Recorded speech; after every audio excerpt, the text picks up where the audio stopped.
Halo, assalamualaikum.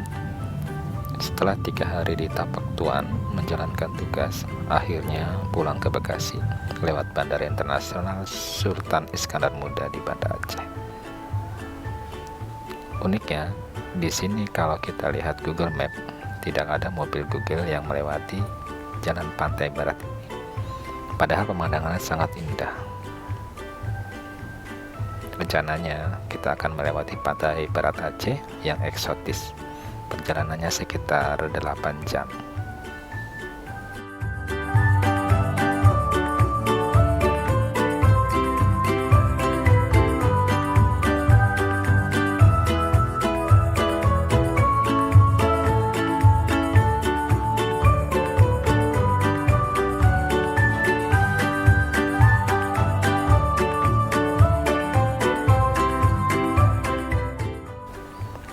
Tapak Tuan walaupun kecil ternyata ramai juga di sore hari. Ternyata batu penahan ombak dari marmer.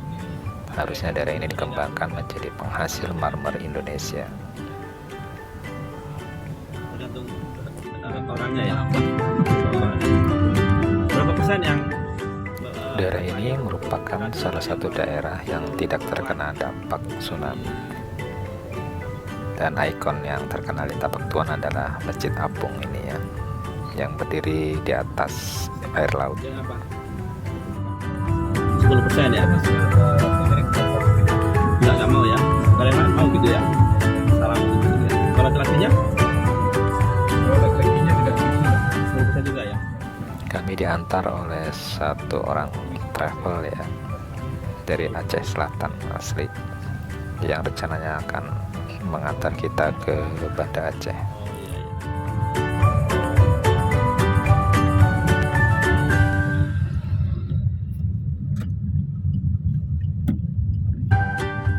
Daerah ini tidak seperti Malabo, walaupun dekat Malabo dia tidak terkena dampak tsunami, jadi termasuk aman.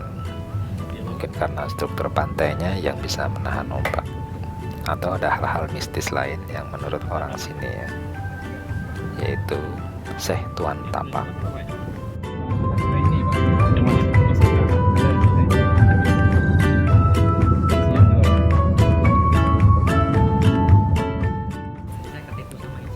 Penduduknya tinggal sebagian di pinggir jalan.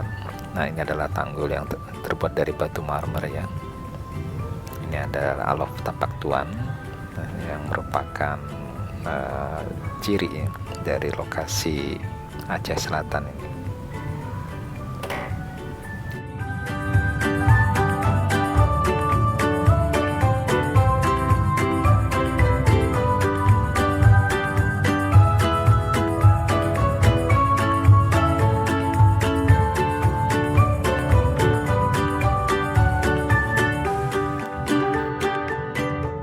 Dan menanjak, walaupun bagus tidak ada lubang, tapi ukurannya lebarnya yang hanya muat 2 mobil ya. Kita sudah sampai di daerah Gerute. Kita mampir dulu untuk foto-foto di lokasi dengan pemandangan yang indah. Dari atas ini mirip Raja Ampat ya, dan ini langsung menghadap ke Samudra Hindia. Perhatikan, tampak masih sepi, masih asri, tidak ada orang berenang, tidak ada turis ya. Kalau mau makan di sini pun sepertinya nyaman ya, ada kelapa, ada Indomie dan sebagainya ya.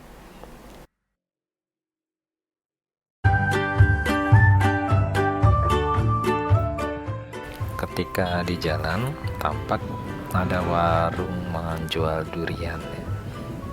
Banyak juga yang beli dari bis-bis ya. Oke, kita coba durian asli Aceh ya, yang saat ini masih musim ya, kebetulan ketika kita mengunjungi Aceh Selatan. Iya, pegang ini ya?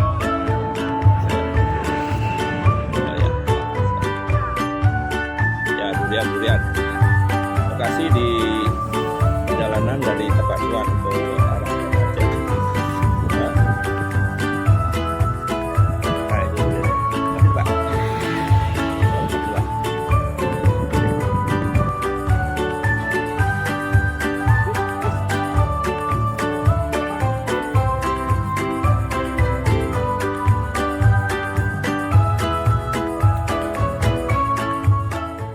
Salah satu hal yang perlu diperhatikan ketika melewati pantai barat adalah mata harus awas, banyak sapi yang berkeliaran ya, yang bisa tertabrak ya kalau tidak hati-hati, khususnya kalau yang berjalan di siang hari.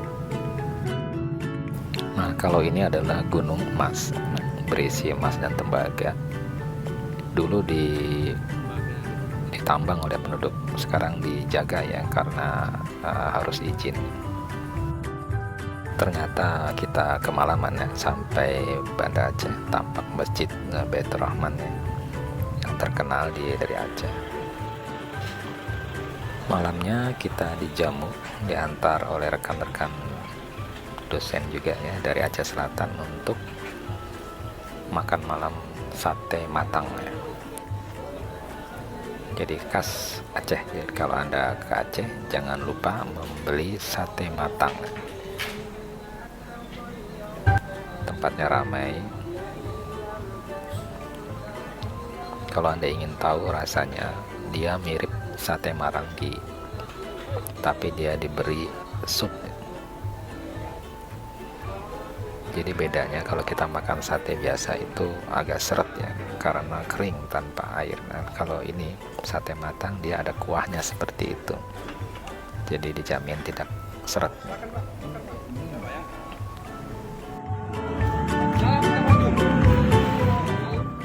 Salah satu yang unik dari Aceh ini adalah dia banyak sekali warung kopi. Oke, kita mampir mencoba Ali Kopi. Parkirnya luas. Sepertinya kalau ada di Bekasi inilah ramai ya. Cuma problemnya adalah butuh tanah yang banyak ya, luas ya. Sementara di Jakarta dan Bekasi itu tanah mahal ya. Jadi kalau di Aceh ini masih menguntungkan ya. Dan lokasinya seperti ini, jadi kebanyakan diskusi-diskusi pengambil kebijakan itu malah di warung kopi seperti ini ya. Ini bukan malam libur ya, malam biasa ini sudah ramai seperti ini. Kopi Aceh ini sangat terkenal ya.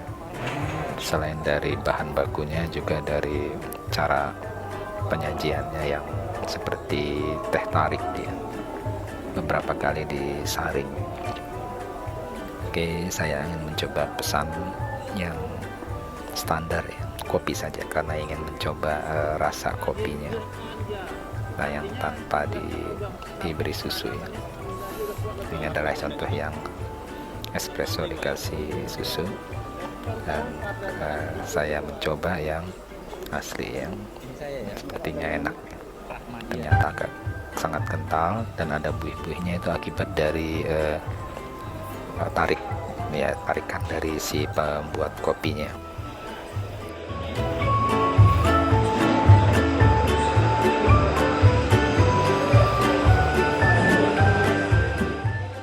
Anda bisa juga melihat bagaimana cara mereka menyajikan kopi langsung ke dapurnya.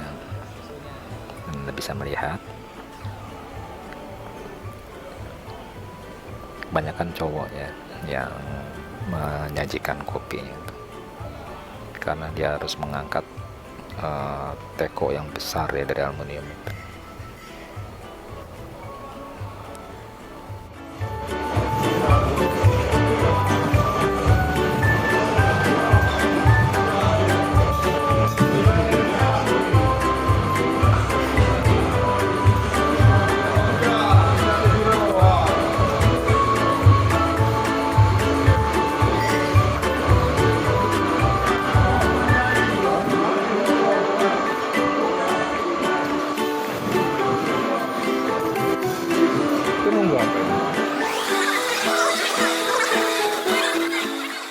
Nah, ini adalah toko kopi yang lain.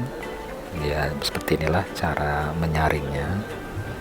Kemudian disaring dan jangan sampai tumpah gitu.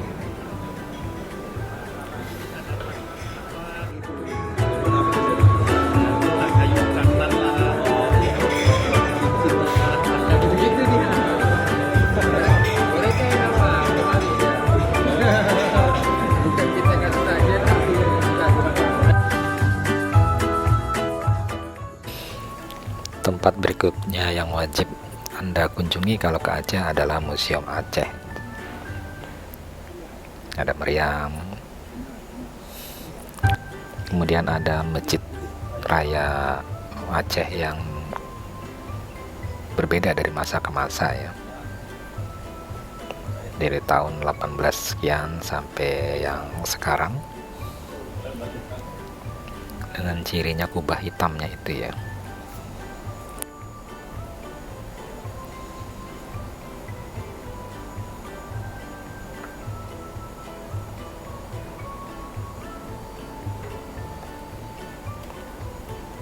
Nah, ini adalah yang terkini ya. Kemudian ada juga onceng. Kemudian kita berjalan ke rumah adatnya ya, yang seperti panggung ini. Mirip rumah Palembang ya. Sumatera rata-rata kebanyakan rumahnya di panggung.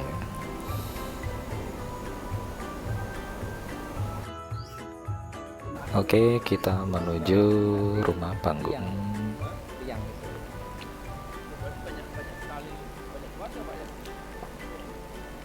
Tingginya sekitar 2 meter ya. Dan di bawahnya ada alat penumbuk ya. Oke, kita meluncur ke sana. Ada lumbung padi. Yang kemudian ada alat menumbuk padi, numbuk kopi ya. Dia prinsipnya dengan naikin ya. Kemudian di bagian ujungnya ada seperti penumbuk yang ada embernya ya. Cara seperti itu ya.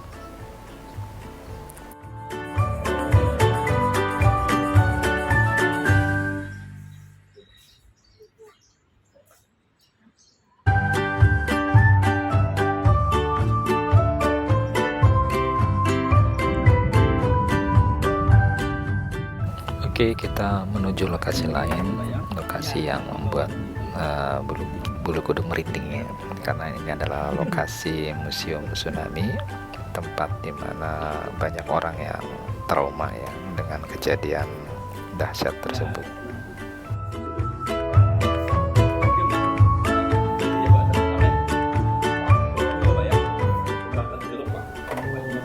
Oke, kita langsung menuju ke sana. Di sini ada batu-batu yang satu batu lingkaran itu menambahkan satu negara ya.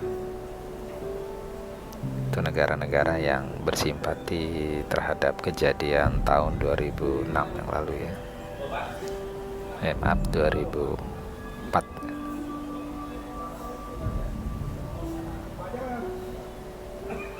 Ini adalah satu rekan saya yang mengantar. Dia ternyata satu orang yang mengevakuasi, tim evakuasi ya, yang dari Aceh. Dia mendapat tugas di Aceh Barat ya, pantai barat. Dan dia sangat bercerita, dia tidak ingin masuk ke dalam, hanya di luar saja ya, karena trauma ya yang dialami olehnya. Amerika ya. Nah, itu orangnya, rekan saya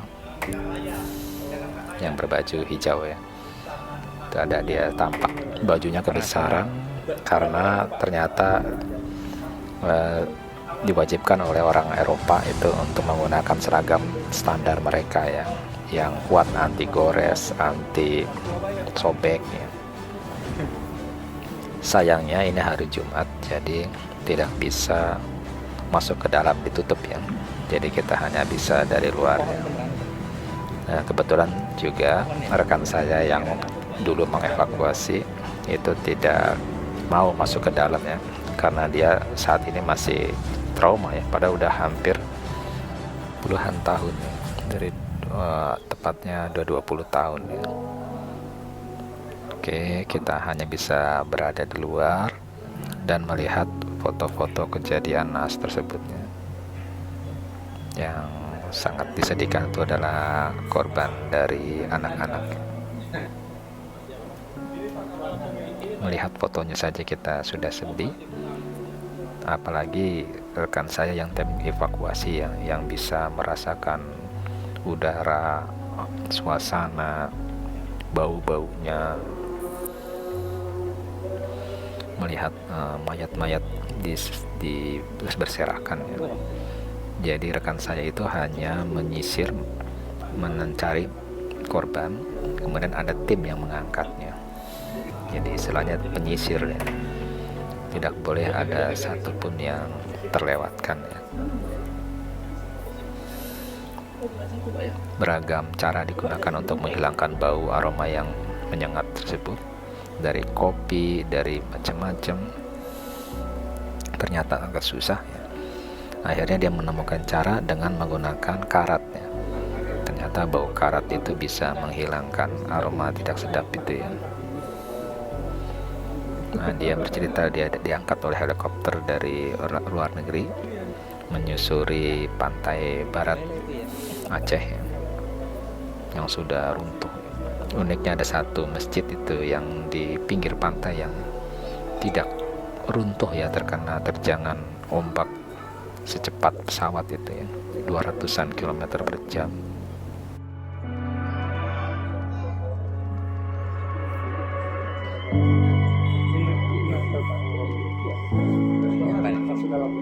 Masuk dalam bawah gitu.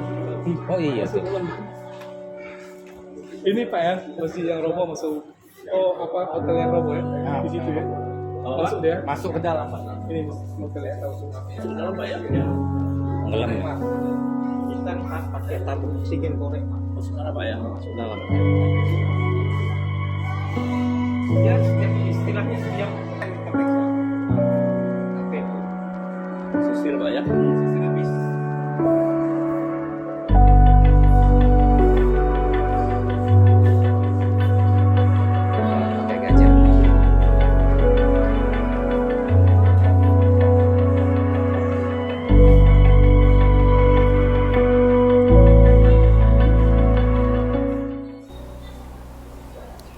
Ada yang menggunakan gajah yang sangat efektif karena roda 4 sulit. Ini Masjid Baitur Rahman masih tegap berdiri. Ada mobil-mobil yang hancur, anak-anak yang stres ya. Kemudian ini kondisi pasca tsunami.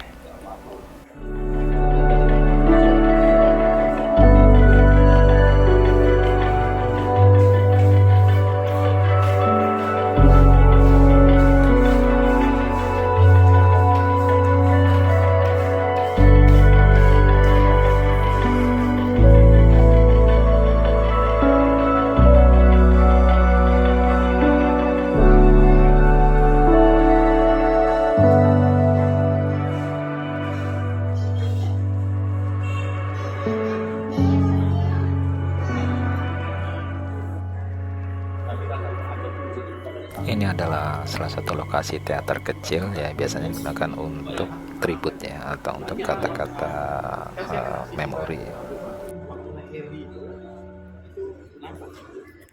Tapi nggak dibutuh ya sama orang-orang. Itu bukti ya. Kita nggak boleh. Ya bapak nggak boleh. Tapi orang-orang mau membawa Pak nggak sempat. Oh iya. Ya, batu-batu yang mewakili negara ya.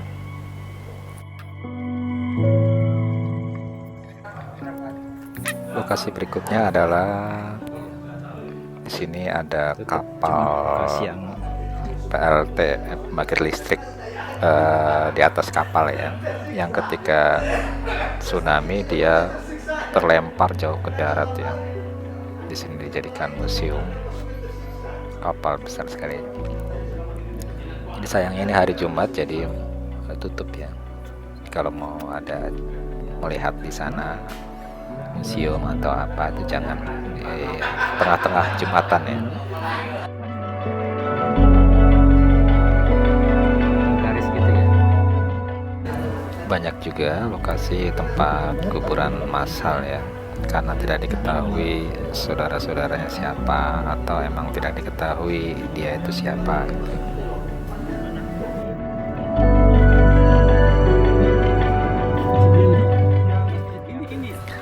Lokasi berikutnya adalah Masjid Baitur Rahim ya, di pinggir pantai ya, masjid yang ajaib ini tidak hancur ya, walaupun diterjang tsunami dengan kecepatan 200 km per jam ya, seperti pesawat gitu. Di sini ada tempat parkirnya yang luas. Masjid Baitur Rahim ya, cagar budaya ya.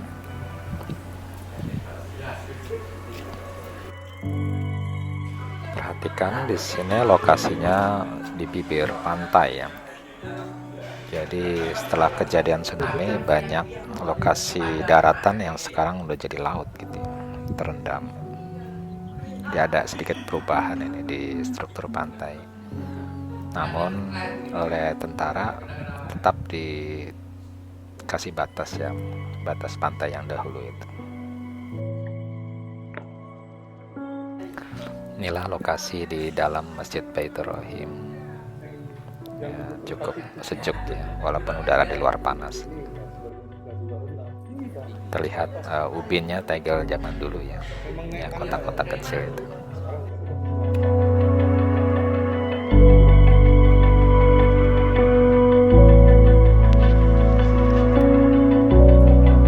Zaman dulu.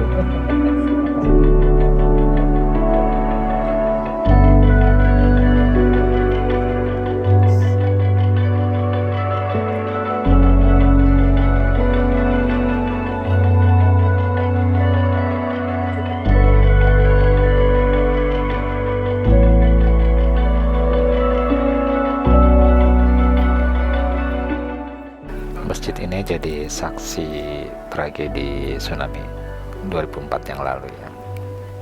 Masih tegak berdiri dan masih aktif digunakan walaupun sudah jadi cagar budaya.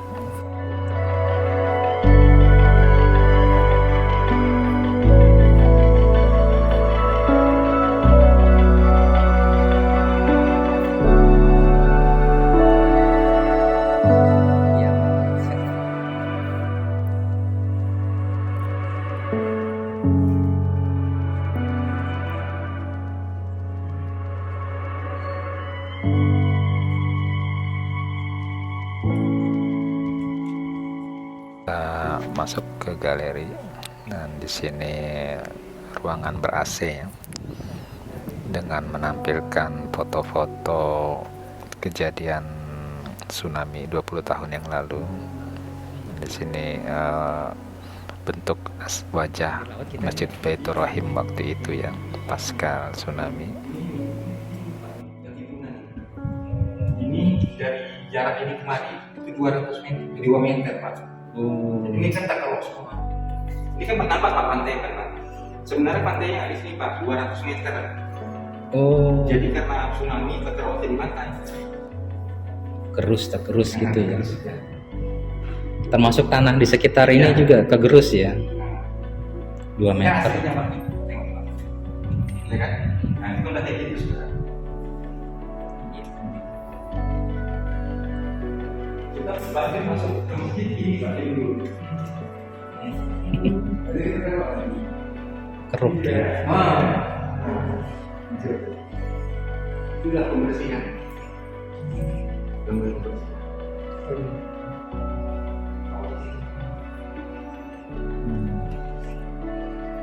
Yang ngeruk tanah ya berarti itu airnya ya. Kapal ini masih ada, ini masih ada botnya Pak. Masih. Iya, iya. Yang tadi. Ini masih ada. Perlu waktu Pak kita suruh mereka dulu Pak. Turun apa tuh? Nah, nginap dulu mereka di situ nggak berani. Turun ya di situ Nggak ya. berani keluar Pak. Bapak ini kan nyangkut tuh dia di rumah ini kapal ini gitu ya kan. Jadi waktu kita datangi mereka nggak mau turun. Oh, terus? Nggak mau. Kenapa? Takut. Takut. Jadi kita kasih masuk makanan. Masuk makan di situ ya? Ya kasih. Bilang Hotel Medan. Pak, saya wawancara Pak Ajeng, maaf saya ngambil video, saya mau Pak istimewa Pak. Saudara kita masakan Pak yang melihat ini. Ya, Pak Ajeng, Pak ya. Itu patahan apa sih yang bikin gempa itu? Ya patahan banyak. Lempeng gitu ya. Lempeng, di laut ya. Lempeng. Ini kan kapal malam. Ih, itu kok aneh sih ini. Tulang badan. Sekarang udah bersih kan? Nggak jatuh itu, limpang.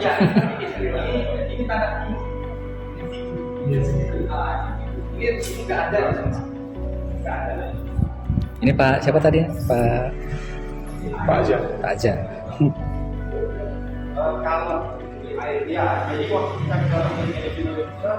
Wah,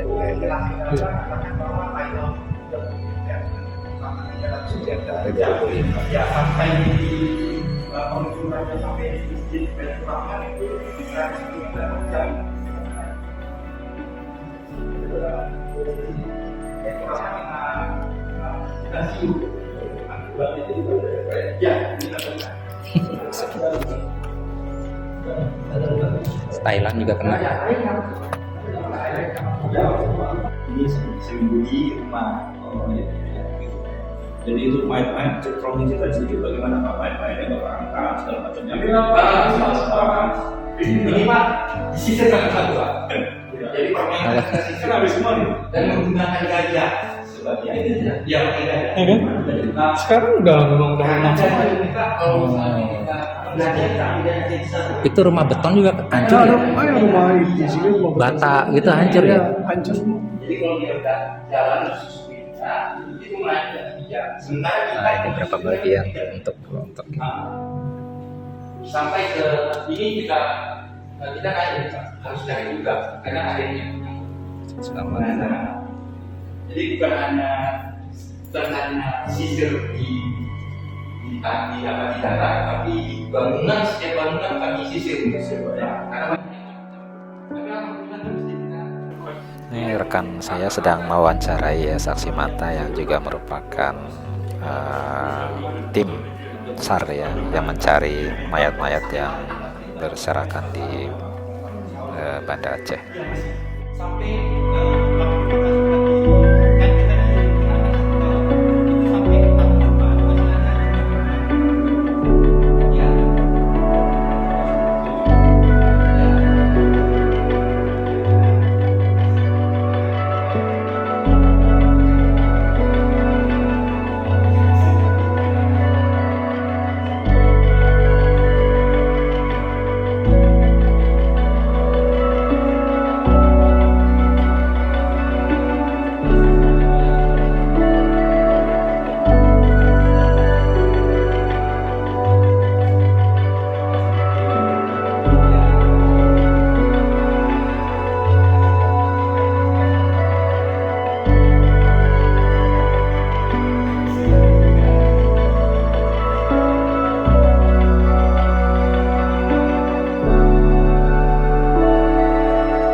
Ini adalah kilometer 0 Banda Aceh. Ada lagi kilometer 0 Indonesia itu di Sabang. Jaraknya 2 jam perjalanan ke Pulau Sabang ya dari Banda Aceh. Ini banyak makanan yang murah ya di sini dan enak di Banda Aceh. Buat cuci tangan nih. Ini kalau mau coba-coba minum boleh nih. Ini Pak Ramadian nih sedang mau minum dari dia. Tunggu dulu. Saya ambil nih. Iya. Minumnya ini Pak. Nah, enak Pak. Iya. Tadi bentar, saya bilang dulu nih. Ini cerita tadi Pak Ramadian mau minum ini nih. Buat cuci tangan.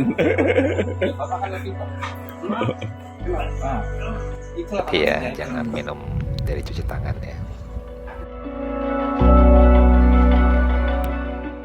Berikutnya kita masuk ke basement Masjid Baitur Rahman Banda Aceh. Seperti mall ini ya, ada tiket parkir, kemudian parkirnya adem ya di basement.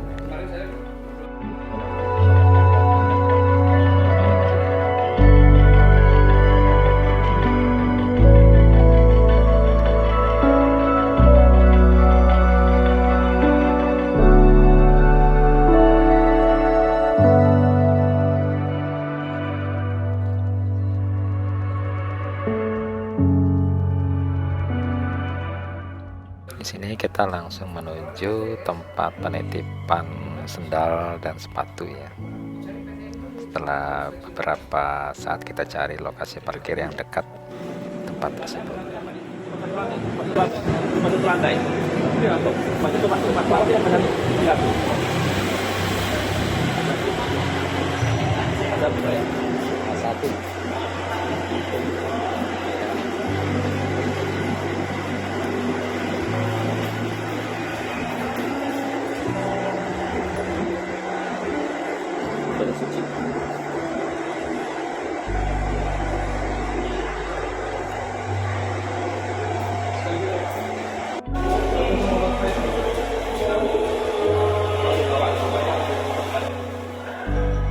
Setelah melewati lorong, kita masuk ke lapang halaman masjid ya. Tampak payung seperti di Mekah, Madinah ya. Nah, masjid yang bisa ditutup meluncur itu. Kita masuk langsung ke bagian depan khotib ya.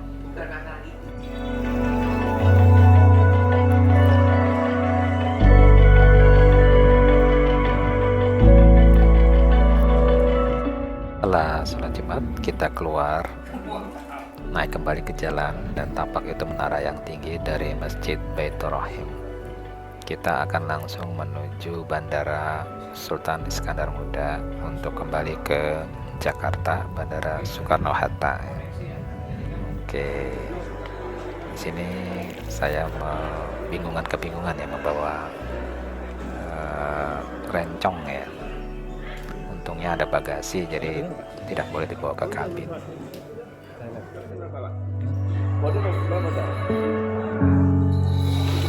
Ya, kalau nggak di waktu Setengah 3. belum semuanya. Belum sempat ya, sempat.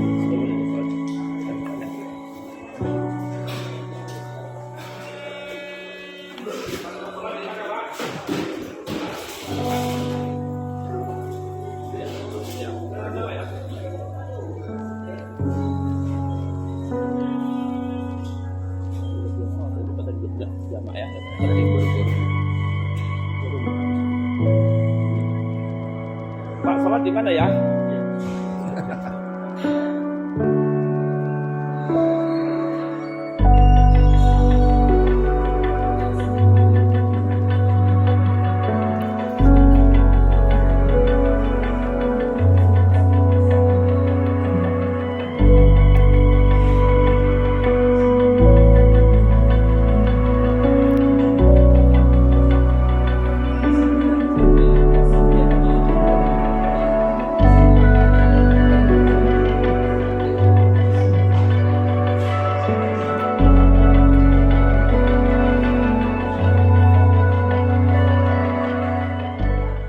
Tempat sholat ada di bagian bawah, wangi, sejuk, dan aman ya. Sebelum kita berangkat ya, kita menunggu di tempat yang lega ya, dan nyaman.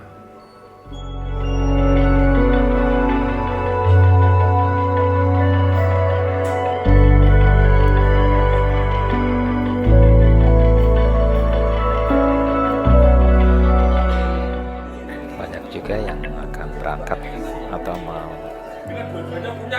naik pesawat dari Bandara Sultan Iskandar Muda ya. Pramugarinya di sini memakai jilbab, mungkin keharusan ya. Tetapi ketika tiba di Bandara Suta, saya lihat sudah dilepas jilbabnya gitu.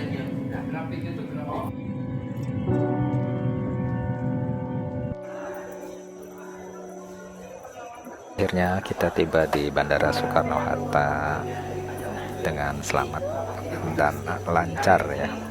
yang biasa bangun itu Semoga bisa kembali ke sana persiapan gitu. dan foto-foto dulu sebentar bersama dengan keluarga. Masih muda. Ini adalah sebagian dari oleh-oleh ya, dari Aceh ya, dari yang terkenal itu tas ya, bordir warna-warni, bahkan sampai ada tas travel itu yang dikasih bordir ya. Saya nggak beli ya, padahal mah bagus ya. Saya lihat di bandara. Kemudian ada juga ini rencong ya dengan beragam ukuran. Saya beli di museum PLTN yang terdampar di Aceh itu ya, saat tsunami. Oke, sampai jumpa di video berikutnya.